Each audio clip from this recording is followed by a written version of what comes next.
So, the other day we were hanging out in Vancouver, and we were waiting for our hotel to be available for July 20th. So we looked for something to do.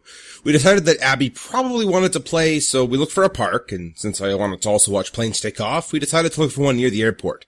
Well, Google Maps only told us about one that had a fake runway and this big old planet you could walk on, but no slides or anything. So we hung out there for a bit, watched some planes take off, and then Abby decided she was done with the noise, so we all packed into the car, drove 30 feet, and much to our surprise, an actual playground was right there the whole time. Like seriously, we were that close, and we didn't even know it. So you may be wondering, what does this have to do with today's review? Why, hello YouTube! Greetings from the LazyEyebrowReviewer to a review of an older figure. This is the review for Generations Deluxe Wreck-Gar, a somewhat modern take on the Season 3 Junkion. Here he is converted into an Earth-style dirt bike, which is actually something I can get behind. On the one hand, I think this alt mode is really cool. On the other hand, he was a Junkion from the planet Junk. So why on Earth would he be modeled after something found on Earth? Unless he was watching some of the TV broadcasts that came in and he scanned the transmission for an alt mode or something. I don't know.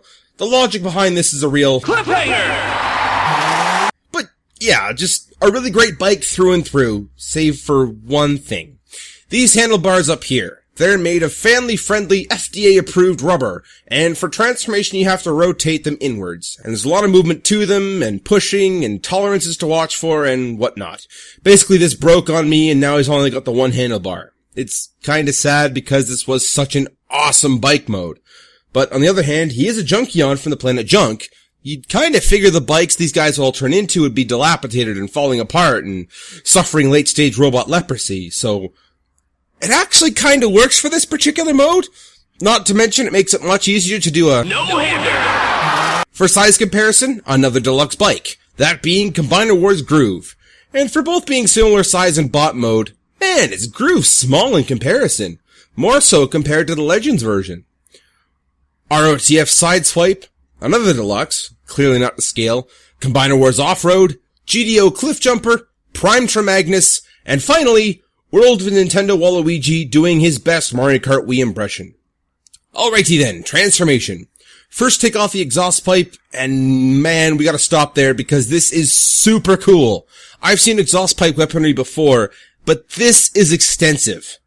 Anyway, unfold that pipe and turn the wheel spokes into a pinwheel. As for transformation itself, flip the rear tire over onto the bike seat, and then fold away the license plate. Can we talk for a second how unnecessary this license plate is?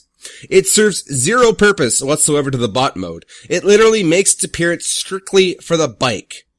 You know, it's this era of Transformers that I miss. This came out during a time when deluxes were still $10, and the designers were given free liberty to make things as detailed as they pleased. And for the most part, they kept coming out with amazing classics figure after amazing classics figure. Goodness, we were almost spoiled back then. Anyway, moving on. Unfold the engine bits to reveal the arms. On the front, fold in the handles, push in the headlight area, and then rotate around the fender kit, and then extend the leg. On the other end, extend the leg too. Then collapse the hips together just like Masterpiece Megatron does. Rotate the waist 90 degrees, straighten out the arms, push the head forward, and bam! Operators are standing by. Good grief, what a transformation. I absolutely love the asymmetrical nature of this guy, how the wheels are kinda here and there, a seat on the leg, the whole front of the bike on the other leg. Like, this guy just nails the feel of a Junkion, and I really do love it. His weapon is kinda neat too with its pinwheel of death for hacking away at whatever Mr. Wreck-Gar feels like. Otherwise it can rotate back into itself and be a circular saw. Or even better, a pizza wheel for the Cooking with Prime show. As for his sculpt, though, he beautifully captures the essence that Wreck-Gar was, despite being a stylized version of him, such that was Generations. Even right down to his weird goatee and mustache. Why does he have a man's face? Something I always thought that was weird and out of place for Transformers. Is it them replicating the visuals they see on TV signals? What does robot hair actually look like? Why did Unicron build into Scourge? What use does it have for Hound?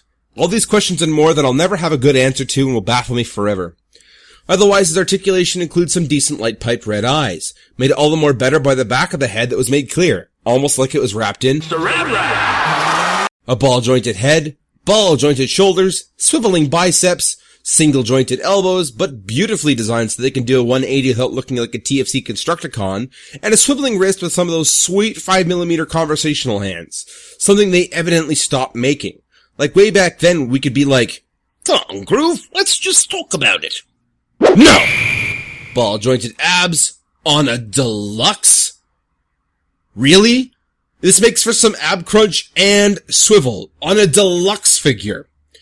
Ball jointed legs, thigh rotation, and single jointed knees that can seriously bend and still look good.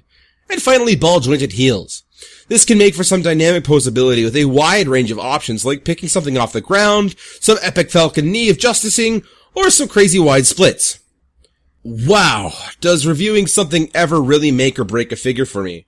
Originally, I was planning on selling this guy because I had him for so long, I'd kinda taken him for granted. But this whole video kinda reminds me why I love this figure so much in the first place. And quite frankly, I want to go out and buy more of the Junkions that this got repainted into. Well, no, this isn't a masterpiece figure, and it's been stylized so much it doesn't really look like G1. So, if I really cared for making a collection exclusively masterpiece, this may not entirely fit. On the other hand, the posability, the fact that the Junkions all looked different anyway, plus the fact that this guy looks killer in both modes, it kinda makes me want to keep this figure. If the guy buying it really does still want it and does end up paying me, I'll happily honor the agreement and sadly part with the figure, but I kinda just don't want to now. And if I do end up selling him, I may end up rebuying him anyway. In short, Generations Wreck-Gar is a fantastic figure and definitely captures what made a Junkion a Junkion. And for that, I love it. This has been the Lazy Eyebrow Reviewer.